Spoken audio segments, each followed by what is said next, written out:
Ali nema veze. I bez njih mi živimo i živjet ćemo i nastavit ćemo da živimo svoj život.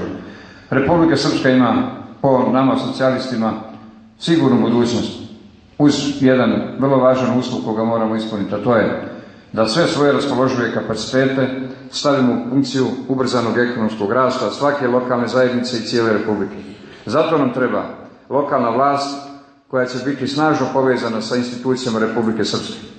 Nama ne treba lokalna vlast u kojoj će sjediti paše i subaše, vladari, nego nam treba vlast koji će činiti ljudi koji su narodni ljudi, posvećeni narodu, koji će brinuti o narodu i biti njegove sluge.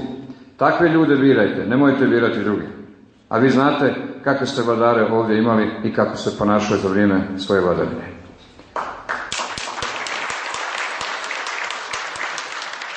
Treba nam lokalna vlast koja može intenzivno i uspješno sarađivati sa institucijama Republike. Ne želimo više da se prebaci odgovornost u smislu da su bili moji na vlasti, naši mi bi radili više i obrnuto, da niko ne prebaci odgovornost sa jedne na drugu stranu, nego da znamo ko je odgovoran. Zato nam treba ova puna koordinacija lokalne i republičke vlasti, zato nam treba ubjedljiva pobjeda u svim opštinama Republike Srpske i da na taj način napravimo jedan jedinstveni sistem vlasti koji će odgovarati narodu i kroz koji više niko neće moći da se provlači ko je neodgovoran, ko nije dovoljno posvećen. Govorio sam uvijek, Jasmina mi je svjedok, dr. Todorović koji sjedi na sjednicama izvršnog odbora.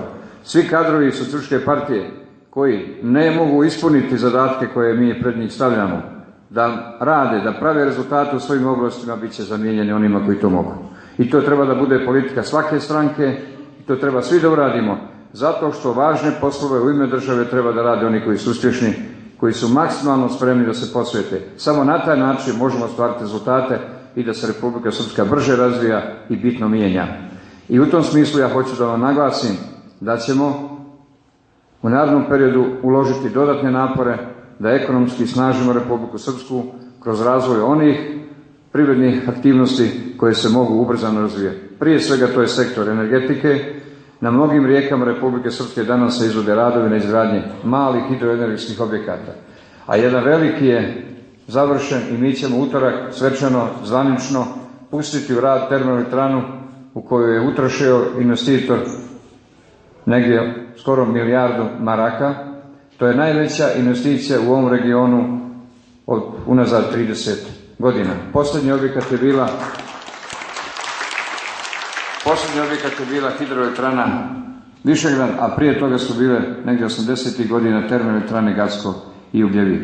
Dakle, nakon toliko godina Republika Srpska prva u regionu je izgradila novu termoelektranu. Nije je gradila naša elektroprivreda, ali jeste Republika Srpska imala važnu ulogu, jesu naše institucije pratile ovaj projekat, pomogle da se on ostvari, dali određene garancije i danas imamo veliku odgovornost za uspješan rad ovog objekta.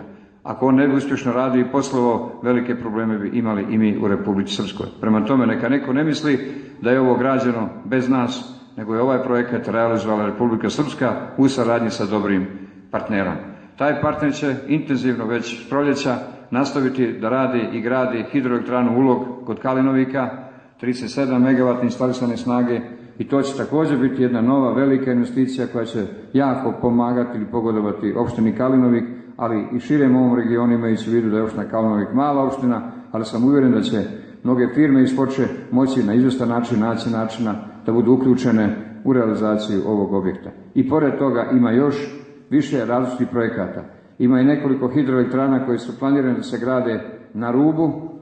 Neke od njih su u dijelu nacionalnog parka, a neke su izvan nacionalnog parka Sutjeska, za koje, koliko znam, su odavde neki iz Foče se oštro borili i danas se navodno bore da to spriječe. Oni kažu da će neko povrijediti nacionalni park Sutjeska. Kako nacionalni park Sutjeska može da povrijedi neko ko će napraviti nove puteve kroz nacionalni park? Povećati obim iskorištenosti prostora nacionalnog parka modernim saobraćajnicom koja će omogućiti ljudima da dublje ulaze u područje nacionalnog parka, da provode vrijeme tamo. Neće oni ići tamo da voze reli, da voze auto trke, niti da divljaju u prirodi, nego da mirno šetaju i da provode vrijeme u toj prirodnoj oazi. Treba imati u vidu da oni koji se bore protiv toga da gradimo tamo hidroenergetski objekt ne znaju da danas u Europi u svakom nacionalnom parku Europe, Europa koja u tom smislu ima standarde koje je ranije stvorila, definisala i više drži do njih nego što smo mi uspjeli do svojih. Ima u svojim nacionalnim parkovima izgrađene na desetine hidroelektrana. Na desetine hidroelektrana. Samo se ovdje svjesno pravi problem zato što te hidroelektrane treba da gradi neko drugi, a ne oni koji to napadaju. To je izgleda nekome problem u glavi. Umjesto da podržimo, da dobijemo novu investiciju, nove 10-milionske vrijednosti, nose u sebi takvi projekti, nove količine električne energije, te elektrane su bešumne kada se izgrade, one se ne čuju. Veću buku danas kroz nacionalni park stvaraju vozila koja prolaze onim putem nego što će to biti buka za vrijeme izgradnje, a posebno kada se takvi objekti izgrade.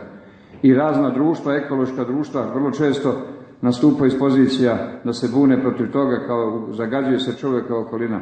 Neka samo dokažu čime se ta okolina zagađuje i čime se ona ugrožava. Nema dokaza, ima samo prazna priča koja se često svodi na to da se služe i daje podrška nekim drugim kompanijama koji bi to htjeli da rade, ali nisu zato dobili koncesiju, pa zato da bi osporili ono koje je dobio, pokušavaju na taj način osporiti takve velike projekte. Zato vas, građane Foče, molim i preporučujem da kada krenemo u tu aktivnost budete uz nas i snažno podržite, da to razvijamo i to će biti najveća korist za vas ovdje u Foči. A ako ćemo govoriti o tome kako su nastajali Nacionalni park Sutjeska i Nacionalni park Kozara kao prirodne oaze, moram reći da ovakvih rezervata, prirodnih oaza ima mnogo. Samo nisu dobili status nacionalnih parkova.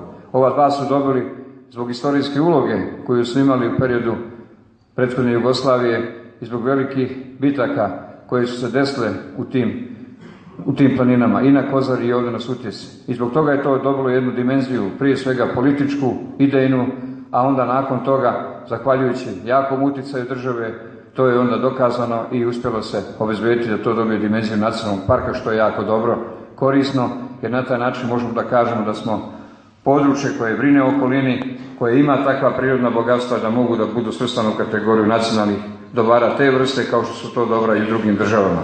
Dakle, nacionalni park neće ničim biti skrnavljen time ako se u njemu izgradi poneki objekat koji će koristiti ljudima, jer nama je cilj da u nacionalni park ulazi što više ljudi i da se tamo odvija život koji je moguć bez da ugrožava biljni, životinjski i svaki drugi prirodni ambijent.